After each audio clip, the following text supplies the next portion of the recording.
우리가 지금 다 신약 시대에 살고 있습니다.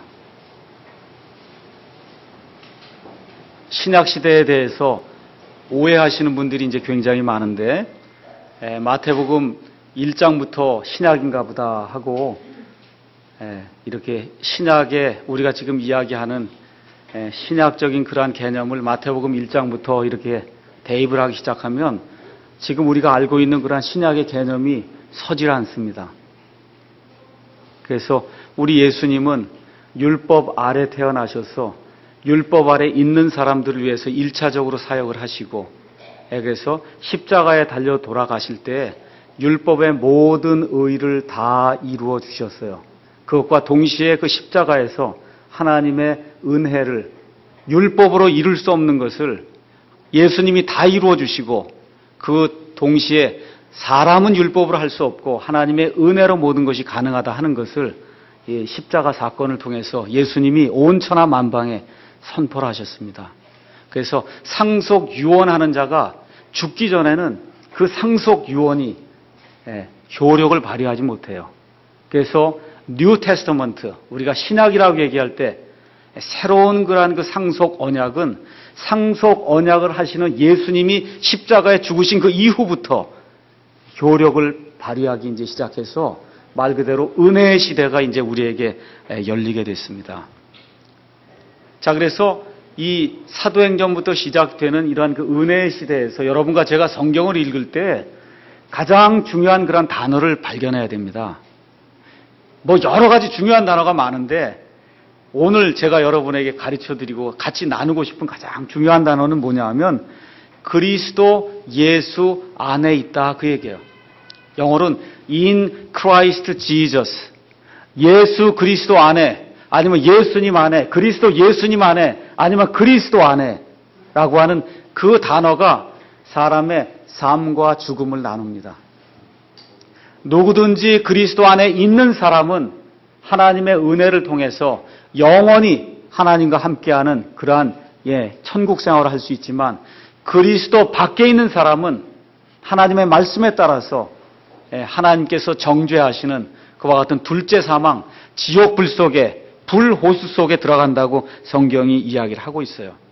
그래서 그리스도 예수 안에 있다, 이게 대단히 중요한 일이에요. 그래서 여기 8장 1절에 가서 보니까 그리스도 예수님 안에 있는 자들에게는 정죄함이 없다는 거예요. 정죄가 무슨 뜻이에요? 죄를 정하는 일이 없다, 그 얘기입니다. 그리스도 예수님 안에 있는 자들에게는 죄를 정하는 일이 없다.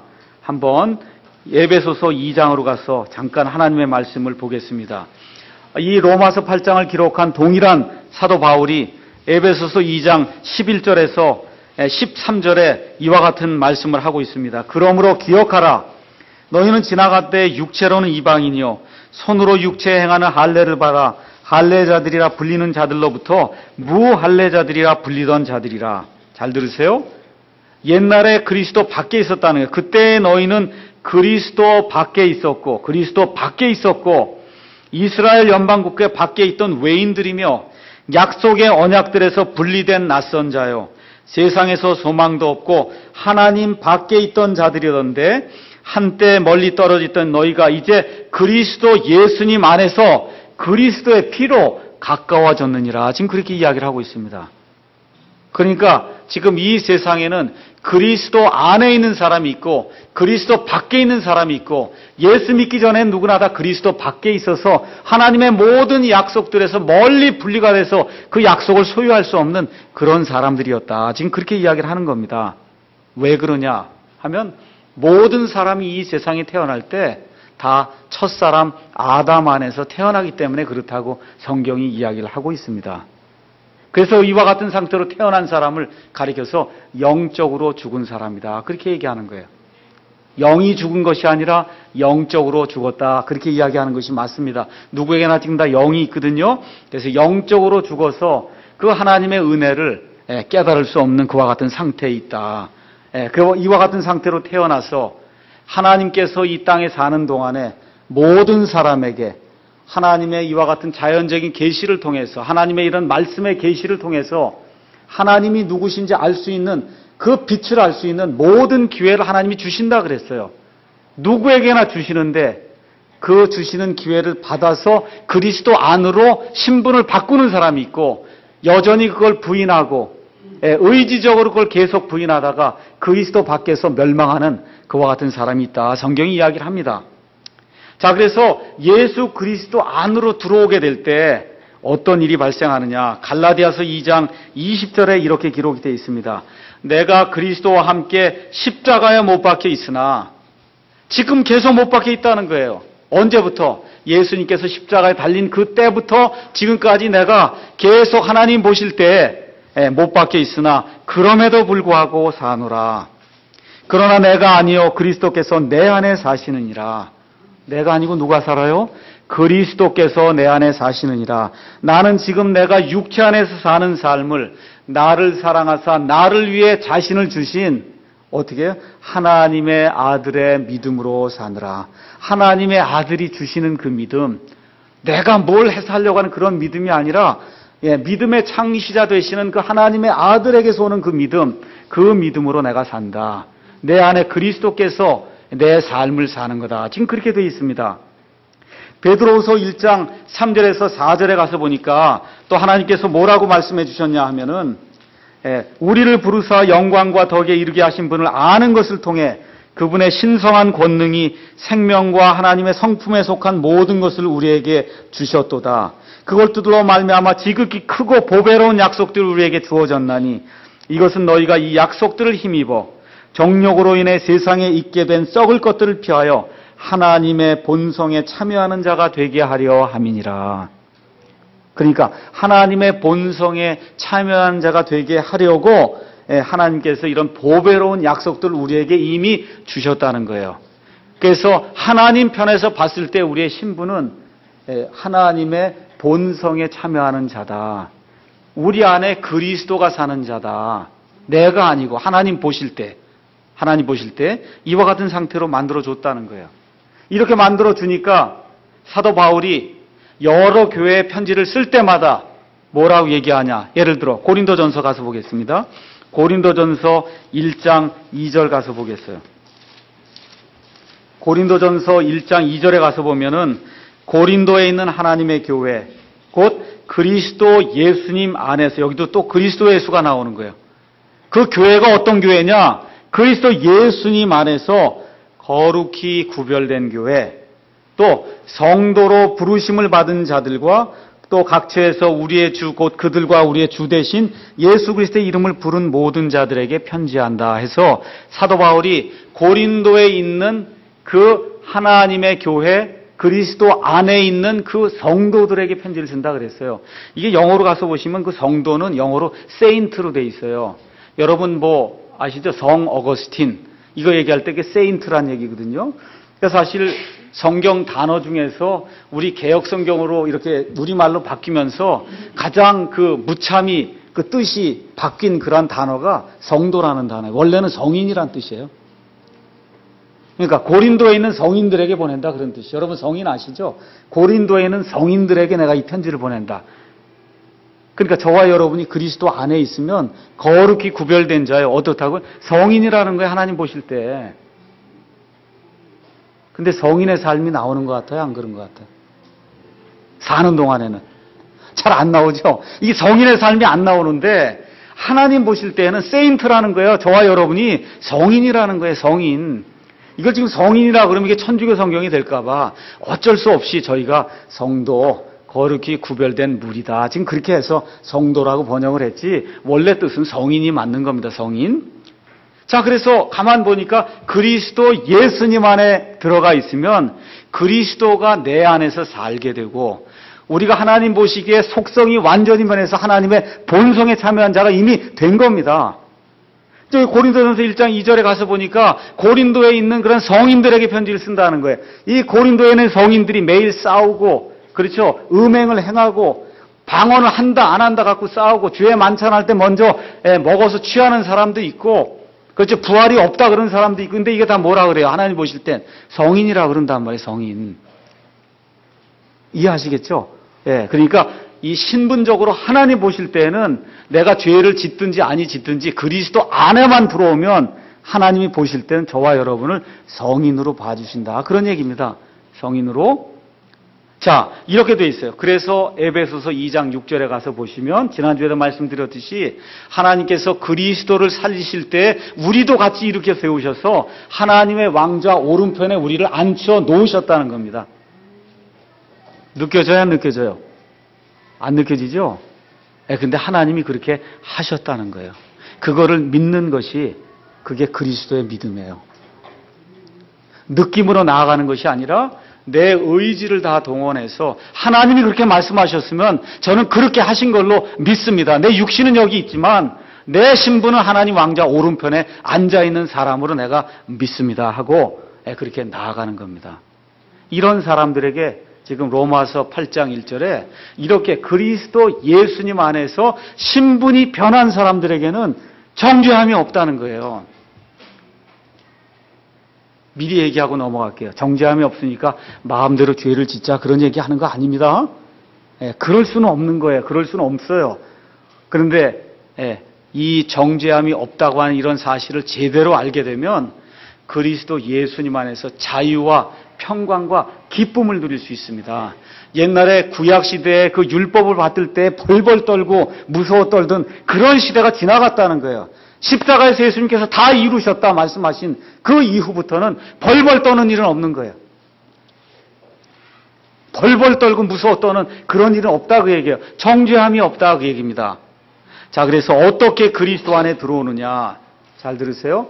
하나님의 말씀을 통하지 않고 뭐 음악을 통해서 기도를 통해서 뭐 환상을 통해서 그렇게 해서 예수 그리스도 안에 들어오는 일은 이 성경에 없습니다.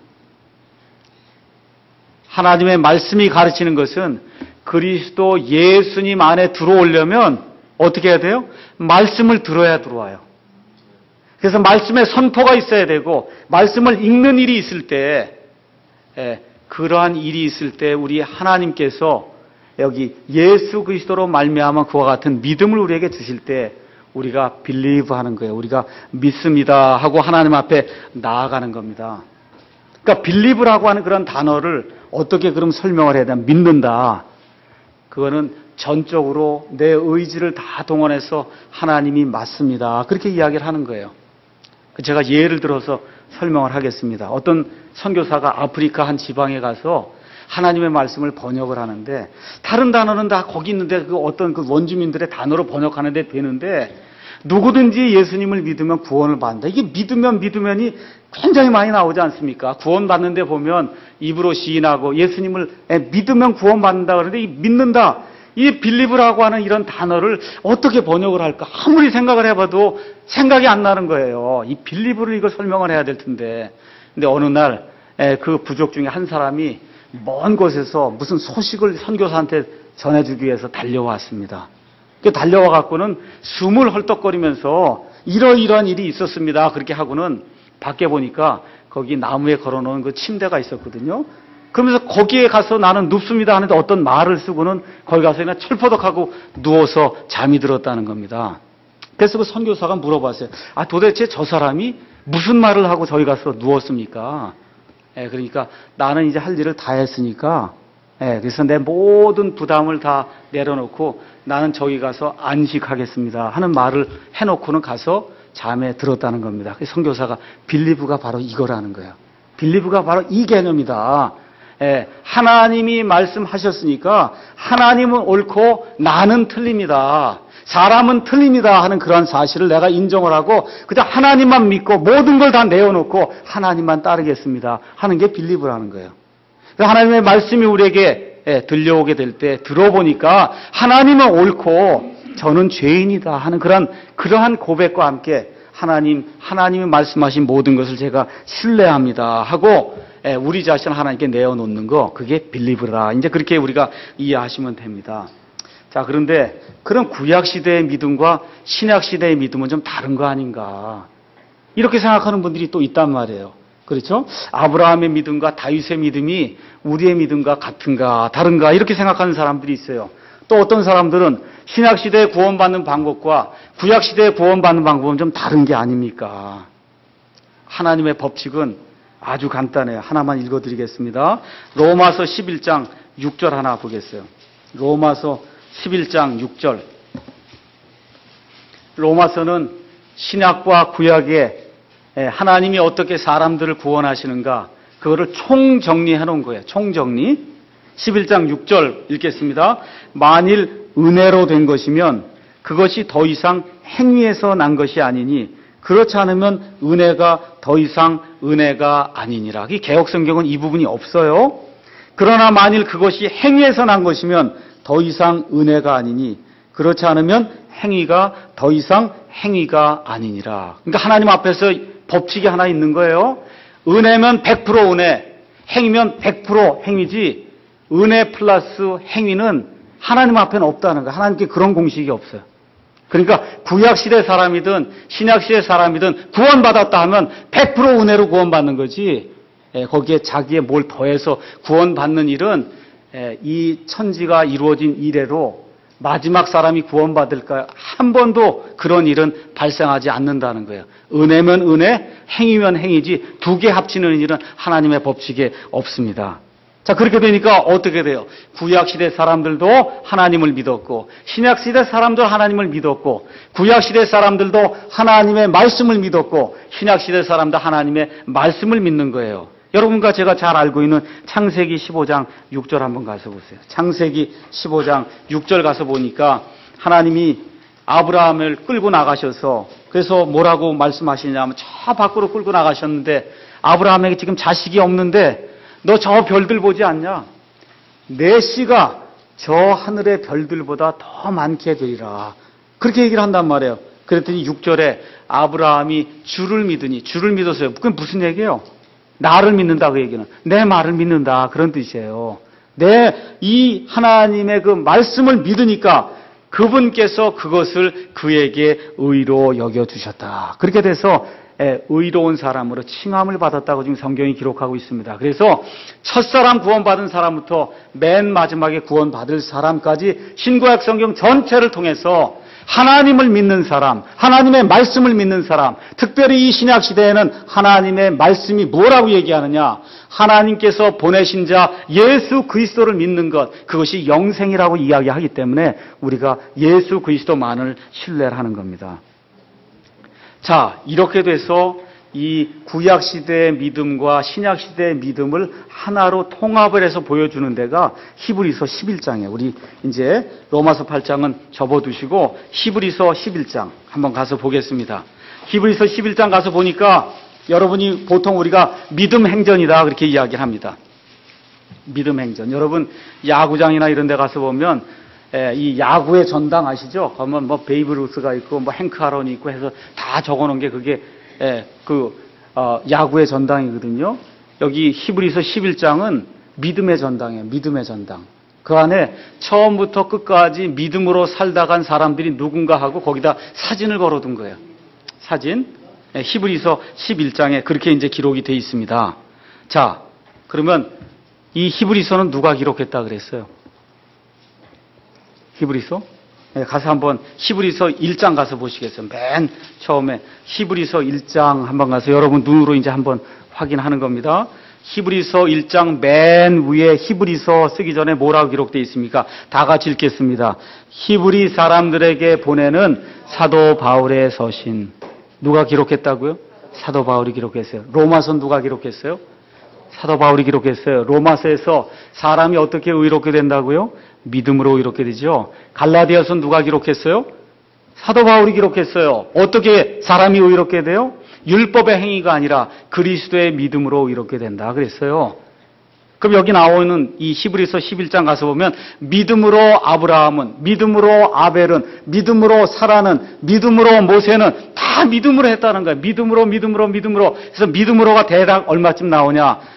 믿음으로라고 하는 그 단어 자체는 16번이 나오고 실질적으로 20번 이상 계속 이 사람들이 다 믿음으로 했다는 거예요. 이 믿음이 로마서에 있는 믿음이고 이 믿음이 갈라디아서에 있는 믿음이고 이 믿음이 디모데전서에 있는 믿음이고 사도 바울의 서신서에 나와 있는 그 모든 믿음이 히브리서 11장에 있는 그 믿음과 동일한 믿음이다. 그 얘기입니다. 자, 그래서 여기에 가서 보시면 첫사람 아벨로부터 시작을 해서 믿음의 사람을 여기 언급하고 있어요. 아벨을. 이 사람으로부터 시작해서 누구를 다 이 안에 기록해 놨냐 하면 이게 누구에게 보낸 서신이에요? 히브리 사람들에게 보낸 서신이니까 구약시대 이 히브리 사람들이 잘 알고 있던 그 모든 믿음의 사람들 이 안에 다 기록을 해놓았다. 그런 얘기입니다. 그래서 4절부터 22절은 율법 이전에 믿음을 가진 사람들 해서 아벨과 노아와 아브라함과 사라와 이삭과 야곱과 그 다음에 요셉에 대해서 기록을 했고 23절에서부터 40절은 율법 이후에 믿음을 가진 사람들 해서 모세, 여호수아, 기드온, 바락, 삼손, 입다, 다윗, 사무엘 그 다음에 여러 대언자들의 생애에 대해서 지금 여기서 간략하게 믿음의 사람들이다. 지금 그렇게 이야기를 하는 거예요. 잘 들으세요. 히브리서 11장은 하나님이 보실 때 믿음의 전당에 들어간 사람들 이야기하는 거예요. 믿음으로 그랬다 얘기할 때는 하나님이 보실 때 내 믿음이 아니라 예수 그리스도께서 주시는 그 믿음을 가지고 이 사람들이 행할 때 하나님께서 믿음의 전당에다가 아벨, 노아, 아브라함, 사라 이렇게 하고 쭉쭉쭉쭉 그 안에다 사진을 지금 붙여줬다 그 얘기입니다. 그래서 여기 첫 번째 사람 아벨은 형에게 맞아서 죽었기 때문에 그래서 삶이 짧았어요. 그래서 성경 읽어보면 삶이 나오질 않아. 이 사람이 뭘 잘했는지 못했는지 그런 삶이 나오지 않고 그 다음 사람부터는 생애가 성경에 잘 기록이 되어 있다 그 얘기예요. 그래서 이 삶을 통해서 그리스도 예수님 안에 있는 자들에게는 정죄함이 없다라고 하는 게 뭔가를 제가 여러분에게 하나하나 시청각적으로 이렇게 보여드리려고 하는 거예요. 그리스도 예수님 안에 있는 자들에게는 정죄함이 있어요, 없어요? 없죠? 예, 그걸 제가 1차적으로 말씀을 이제 드리려고 하는 겁니다. 자, 그래서 구원이라고 하는 것은 죄들로부터 구원받는 거예요. 뭐 이것을 구체적으로 나누면 원죄도 있고, 뭐 자범죄도 있고, 여러 가지 죄가 있어요. 근데 성경에서 죄들로부터 구원을 받았다라고 이야기할 때는 우리의 과거 죄와 현재 죄와 앞으로 지을 모든 죄들로부터 아담의 죄뿐이 아니라 모든 죄를 포함한 그런 죄들로부터 우리가 완전히 구원받은 그 이야기를 하는 것이고 첫 번째 사람이 지은 첫 번째 죄로부터 시작해서 마지막 사람이 지을 마지막 죄까지 예수님께서 십자가에 완전히 그 죄가 되셔서 그 모든 죄를 담당하셨다는 그런 사실을 우리가 믿는 겁니다. 자, 그러면 구원받은 이후에 성화는 어떻게 되느냐 한번 가서 보겠어요. 갈라디아 교회를 가서 보니까 사도 바울이 갈라디아 교회를 막 책망하는 그런 내용이 나옵니다. 이 사람들이 구원을 받았어요. 은혜로 구원받았어요. 믿음으로 구원받았어요. 그랬는데 어떤 사람들이 갈라디아 교회에 와서는 너희가 구원을 받았어도 할례를 받지 않으면 거룩한 사람이 되지 못한다. 사도 바울이 뭐라 그래요? 할례를 받는 사람은 그러면 율법의 모든 것을 지킬 그와 같은 의무를 갖는 사람이다. 그렇게 이야기하거든요. 그래서 사도 바울이 갈라디아서 3장 3절에 뭐라 그래요? 너희가 성령으로 시작했다가 이제는 육체로 마치고자 하느냐. 율법을 지켜서 거룩하게 되고자 하는 그와 같은 사람은 성령으로 시작했다가 육체로 마치려고 하는 사람이라고 성경이 이야기를 하는 겁니다. 한번 가서 보세요. 고린도전서 1장 28절 보겠습니다. 고린도전서 1장 28절 보겠어요. 28절, 31절 이거 제 말이 아닙니다. 한번 읽겠습니다. 다 같이 읽겠어요.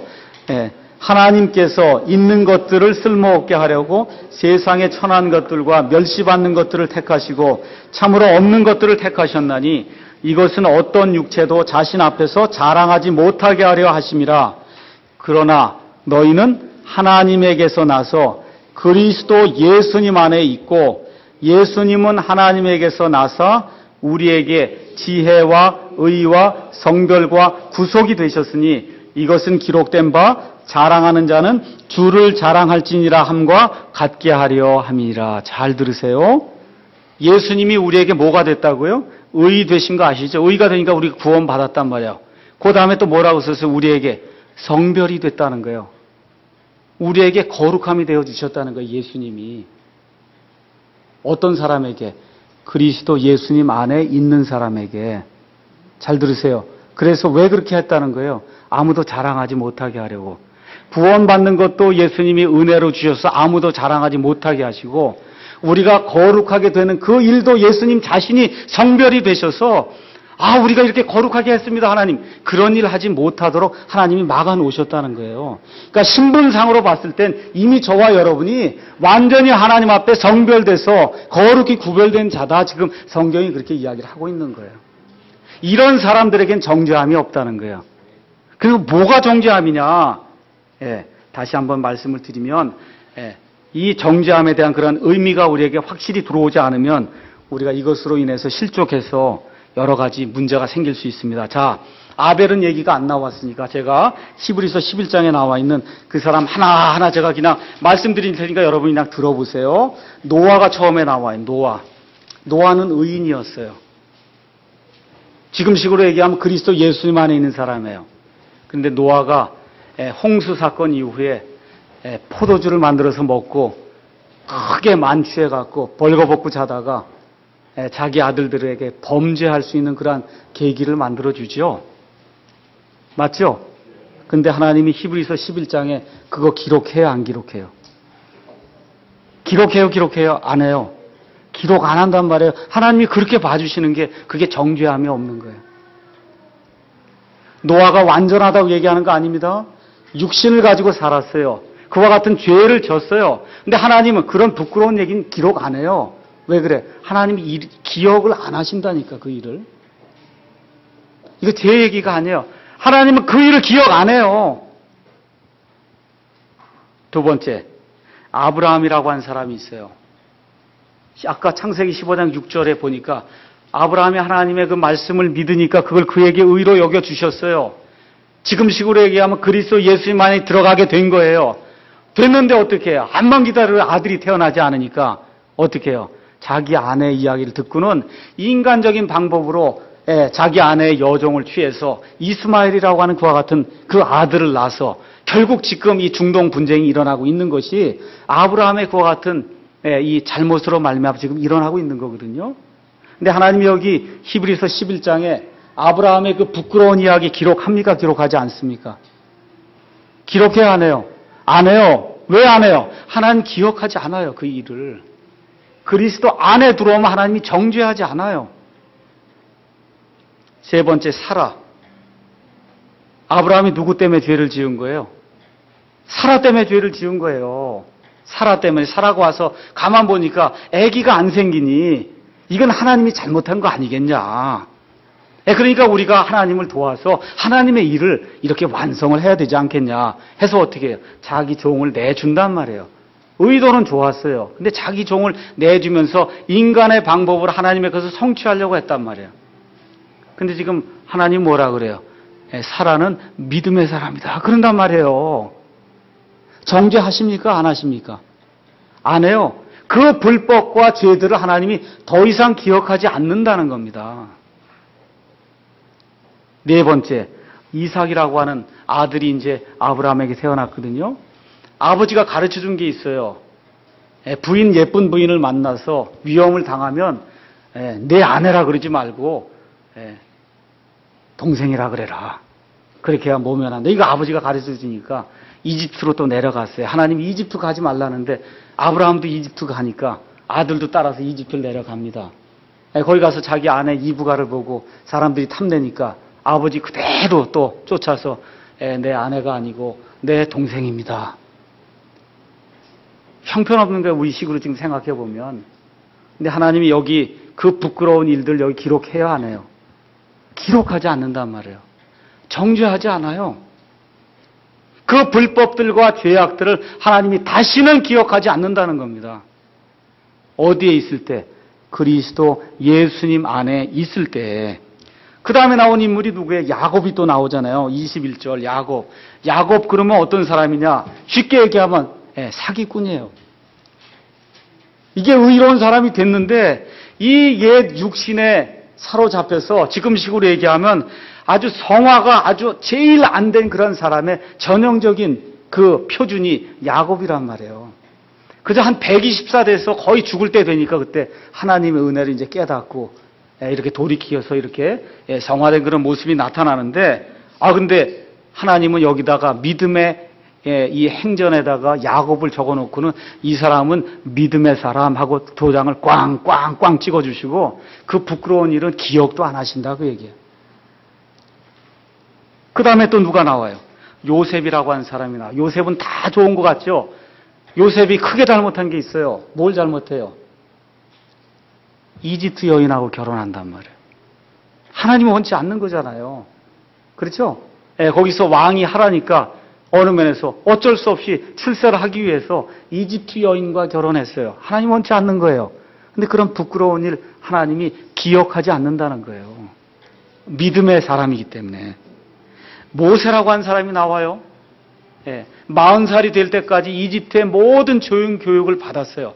내 힘으로 한번 이 백성을 구출해 봐야 되겠다 하고 인간의 그 힘을 의지하고 사람들 잡아 죽이고 그리고 도망가서 또 나중에 하나님의 그와 같은 은혜를 입고 사람들을 데리고 나오면서도 광야에서 분을 이기지 못하고 노하고 해서 결국은 가나안 땅에 들어가지 못하거든요. 근데 하나님은 그런 부끄러운 이야기 하지 않아요. 이 안에. 뭐라고 얘기해요? 모세는 믿음의 사람이다. 이게 기가 막힌 거예요. 이게 정죄하지 않는다 그 얘기입니다. 또 모세도 누구하고 결혼해요? 십보라라고 하는 그런 여인과 결혼해요. 그 여인이 미디안 여인이요. 이디오피아 여인이다. 성경이 그렇게 기록해요. 그 이디오피아 여인하고 결혼한 걸로 말미암아 형하고 누나가 와갖고 분쟁을 일으키는 그와 같은 일이 생기거든요. 하나님 그런 거 다 잊어버리십니다. 여호수아 사건이 이제 생기죠. 여호수아 잘못한 일이 별로 없는 것 같지만 실질적으로 여러분 여호수아기를 가서 읽어보면 하나님의 음성을 구하지 않고 그 가나안 족속 중에 하나인 히위 족속이 와서 우리는 당신의 종들입니다. 우리를 살려주십시오 할 때 아무것도 물어보지도 않고 오케이 이렇게 해갖고 그 기브온 족속들이 끝까지 거기 남아서 이스라엘 백성의 가시가 되도록 그렇게 만든 일을 했거든요. 근데 하나님은 그런 거 기억하지 않습니다. 그 다음에 나온 사람이 누구예요? 창녀 라합이다. 뭐 얘기할 필요가 없어요. 거기 아예 타이틀이 창녀로 나오니까 더 이상 얘기할 필요가 없는 사람인데 이 창녀 라합을 가리켜 하나님 뭐라 그래요? 믿음의 사람이다. 그렇게 얘기한단 말이에요. 우리 예수님이 와서 창녀들과 세리들이 너희보다 먼저 하늘의 왕국에 들어간다. 그렇게 말씀해 주셨어요. 과거의 죄가 문제가 아니고 구원받은 그 이후에 내가 육신에 져서 많은 죄를 지을 수 있어요. 그럼에도 불구하고 하나님이 그 모든 죄와 불법들을 다시는 기억하지 않는다는 겁니다. 이게 뭐예요? 정죄함이 없다. 그런 얘기예요. 기드온, 여러분 기드온의 300용사 해갖고 기드온은 좋은 것들로 유명한 그런 사람이에요. 근데 기드온이 아주 나쁜 일들도 많이 했어요. 아내를 많이 얻었어요. 아내를 많이 얻어갖고 자그마치 아들을 70명을 낳았어요. 그것도 모자라서 또 첩을 얻었어요. 그 첩에게서 낳은 아들이 아비멜렉이라는 아들이에요.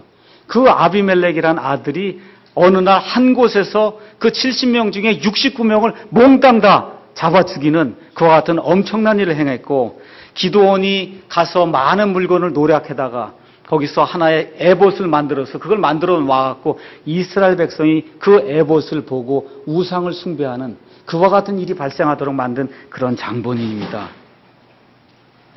근데 하나님이 뭐라 그래요? 기드온은 믿음의 사람이다. 그렇게 얘기하는 거예요. 바락이라고 하는 재판관이 있었어요. 사사기 4장, 5장에 가서 보시면 두보라라고 하는 그러한 여자 재판관이 나타나서 바락을 부릅니다. 바락아, 내가 가서 이 사람들하고 싸워서 이기라고 이제 얘기를 하니까 나는 무서워서 못 가니까 제발 당신이 나하고 같이 가주십시오 하고 그러고서는 그 여자 이 재판장에게 나는 못하겠습니다. 당신이 좀 하십시오. 이런 비굴한 모습을 보인 그런 사람이거든요. 근데 하나님 뭐라 그래요? 믿음의 사람이다. 그렇게 얘기하는 거예요. 믿음의 사람이다. 더 심한 경우가 있어요. 삼손 아시죠? 그 다음에 나오는 게 삼손이에요. 삼손이 이게 하나님의 영이 임할 때는 그냥 영이 충만해갖고 엄청나게 큰 일들을 하다가 육신에 푹 빠지게 되면 가서 창녀들을 탐하고 블레셋 여인들을 사랑하고 그렇게 하다가 결국은 블레셋 여인의 꾀에 빠져갖고 눈이 빠지고 그렇죠? 그래서 이스라엘 백성과 하나님에게 수치와 불명예를 가져온 그와 같은 대명사가 된 사람이 이 삼손이다 그 얘기예요. 근데 하나님이 삼손 사진도 거기다 갖다 걸어놨어요. 뭐라고? 믿음의 사람이다. 그러는 거예요. 여러분 이해하시겠어요? 그게 믿음의 사람이다. 그렇게 얘기를 하는 거예요. 왜? 그리스도 예수님 안에서 그 믿음을 갖고 그 안에 들어온 사람은 하나님이 죄와 불법들을 내가 다시는 기억하지 않는다는 거예요. 다시는 기억하지 않는다. 또 하나가 나왔어요. 누가 나와? 입다가 나온단 말이에요. 암몬 족속하고 이제 싸움이 있을 때 헛맹세를 한단 말이에요. 내가 싸움에서 이기고 돌아올 때 누구든지 하여튼 무엇이든지 처음 나오는 거는 내가 하나님께 번제 헌물로 드리겠습니다. 근데 누가 나와요? 자기 딸이 나오니까 어떻게 해요? 그 딸을 평생토록 처녀로다. 그래서 시집을 가지 못하면 이스라엘 백성의 그 여자가 시집을 가지 못하면 그 평생토록 불명예 가운데 사는 겁니다. 그렇게 만든 사람이에요. 헛맹세하고 헛되게 이게 하나님께 맹세한 이런 사람인데도 불구하고 하나님께서 입다는 하나님의 사람이다. 믿음의 사람이다. 그렇게 이야기하는 겁니다. 정리할게요. 구약시대의 성도들이나 신약시대의 성도들이나 100% 하나님의 은혜로 구원받습니다. 이래서 그리스도 예수님 안에 들어오게 될 때는 그러면 하나님이 보실 때에는 죄와 불법들을 기억하지 않는다는 거예요. 여러분 이해하시겠습니까? 제 말을. 죄를 지으라고 얘기하는 게 아니라 저와 여러분이 서로 죄를 짓는 가운데 있다 할지라도 벌벌 떨면서 그러한 종의 신분에 있는 그런 사람이 아니라는 거예요. 그래서 지금 여기 있는 구원받은 그 이후의 삶을 가서 보면 구약시대의 가장 훌륭한 아브라함이라 해도 역시 그 삶을 들여다보면 죄덩어리요. 불법 덩어리다. 그런 얘기입니다. 그래서 사도 바울의 표현대로 하면 마음으로는 하나님의 법을 지키는데 육신으로는 죄의 법을 섬기면서 산다. 지금 그렇게 이야기를 하는 겁니다. 근데 사도 바울이 뭐라고 하나님의 말씀을 대변하느냐? 그럼에도 불구하고 그리스도 예수님 안에 있는 자들에게는 정죄함이 없다. 그렇게 이야기하는 거예요. 히브리서 10장 17절. 이거 제 말이 아니니까 한번 읽어보겠습니다. 히브리서 10장 16절 17절 우리 다 같이 한번 읽겠습니다. 그 날들 이후에 내가 그들과 맺을 언약이 이것이라. 주가 말하노라. 내가 내 법들을 그들의 마음속에 두고 그들의 생각 속에 그것들을 기록하리라 하신 뒤에 또 내가 그들의 죄들과 불법들을 다시는 기억하지 아니하리라 하셨느니라. 이제 이것들이 사면이 있는 곳에서는 다시는 죄로 인한 헌물이 없느니라. 이거 1차적으로는 이스라엘 백성을 향한 말이고 2차적으로는 히브리서에서 사도 바울이 이걸 인용하면서 히브리 그리스도인들에게 말씀을 주시고 궁극적으로는 하나님의 법이 우리 가운데 기록이 돼서 천국에 가서 살게 될 때 그때는 하나님이 우리의 죄들과 불법들을 다시는 기억하지 않는다는 거예요. 뭘만 보시는 거예요? 그리스도 안에 있느냐 없느냐만 보신다. 그런 얘기입니다. 그럼 이제 정리를 해야죠. 그럼 마음대로 죄를 져도 되냐 이거예요. 사도 바울이 뭐라 그래요? 절대 그럴 수 없느니라. 그렇죠? 은혜가 넘치게 하려고 너희가 죄 가운데 있을 수 있겠냐 그 얘기예요. 자 보세요.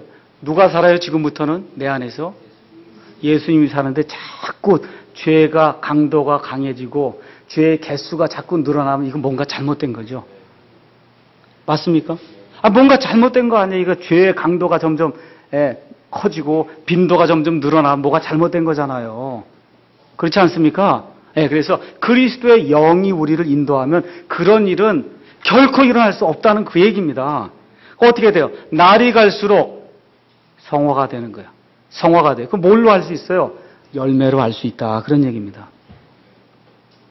그래서 제가 이거를 구독이 무서워서 장 못 담그냐 그렇게 얘기하는 거예요. 예수님 안에서 자유를 주셨고 예수님 안에 정죄함이 없다고 하는 거 제가 그렇게 하면 다 방종하는 거 아닙니까? 이거 무서워서 제가 전파하지 않으면 하나님의 사람이 아니거든요.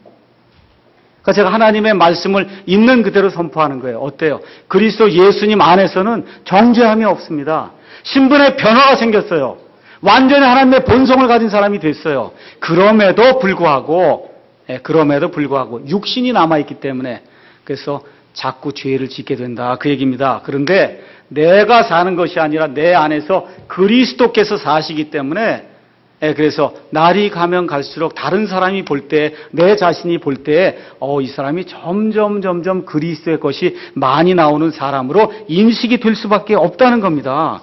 그럼 우리가 해야 될 일은 뭐예요? 모든 일을 할 때, 내 자신을 하나님께, 예수님께 내어놓고 예수님이 하시는 겁니다.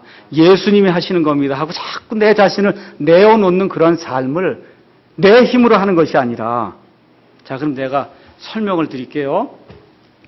설명을. 이제 부부 생활을 하다 보면 어려움이 이제 많이 생깁니다. 제가 이제 18년, 19년 이제 결혼 생활, 18년이 아니죠. 우리 애가 그렇게 된 거고, 제가 83년도에 결혼했으니까 이제 26년째 이제 사는데 이제 문제가 처음에는 안 생기거든요. 우리 집사람은 애기 보느라고 바쁘고, 나는 일하느라고 바쁘니까 이제 안 생기는데 애가 한 10살쯤 되고 이러면 이 사람이 할 일이 없으니까 이제 저를 관리하기 시작하거든요. 이제 관리가 시작되니까 그 전까지는 애 관리 때문에 남편 관리는 별로 안 해요. 그냥 될 대로 입히는데 어느 날 갑자기 이제부터 이 화장실에 가서 이 변기를 반드시 들었다가 놔라 이거예요. 그걸 안 하면은 안 된다는 거예요. 법으로 정하는 거예요. 여태까지는 들어서 소변을 보고 그리고 들어놓고 그냥 가면 끝났는데 이제는 여자를 위해서 내려놓으라는 겁니다. 이것 때문에 한 6개월은 싸우는 거죠. 아니 도대체 이게 뭐 내려놓을 때도 있고 안 놓을 때도 있고 도대체 왜 이걸 가지고 그러냐. 이게 그렇잖아요. 한 35년 40년을 올려놓고 사는 그런 삶을 했는데 그게 어떻게 하루아침에 안 바뀌거든요. 그래서 나중에는 할 수 없다. 싸우기 싫어서 내려야지. 그러고서 내린단 말이에요. 예수님 원하시는 그게 아니라 그거에서 한 발짝 더 나가는 거예요. 이제 이거 내리는 거 이거 내가 하는 게 아니라 누가 하는 거라고? 예수님이 하시는 거라니까. 예수님이 하시는 거예요. 그러니까 못을 여기 높은 데 가서 박으라 그런단 말이에요. 뭐 부인이 얘기한 게 법이잖아요. 집에서. 가서 이거 박으라 그러면 이게 박는데 이게 박힙니까? 잘 저 높은 데 가서 세멘트 못으로 한번 쳐보세요. 이거 안 박히거든요. 그 예전에 육신에 속해 있을 때는 왜 이런 걸 시켰냐 그러고 이제 야단을 하고 안 박히고 막 떨어지고 그러니까 그렇게 된다 이거예요. 이제부터 마음을 고쳐먹고 예수님 이건 못은 제가 박는 게 아니고 예수님이 박는 겁니다. 예수님. 근데 예수님이 박아도 자꾸 떨어져요. 그걸 어떻게 예수님이 박는데 어떻게 자꾸 화를 내? 안 되잖아요. 들고 가서 이거 예수님이 박는 거니까. 예수님이 이렇게 예수님이 사는 걸로 자꾸 내 자신을 내어놓으라 그런 얘기예요. 회사에 가서 보고서를 다 냈는데 상사가 불러요. 불러서 이거 안 되겠으니까 다시 해오시오. 그럼 받아오면서 예수님 이 보고서는 제가 기록하는 게 아니고 예수님이 하는 겁니다. 예수님이 하는 겁니다. 내 삶은 내가 사는 게 아니라 예수님이 사는 겁니다. 이렇게 내 자신을 자꾸 내어놓는 그게 그리스도인의 삶이다. 은혜로 그렇게 한다 그 얘기예요. 은혜로. 옛날엔 율법으로 내 아내가 이걸 안 하면 나를 귀찮게 하니까 율법으로 했는데 이젠 그게 아니라 아내를 사랑하는 그런 마음으로 은혜로 이와 같은 일들을 한다 그 얘기입니다. 이것이 예수님 안에서 우리가 자유함을 누릴 때 발생하는 그와 같은 일입니다. 기도하시겠습니다.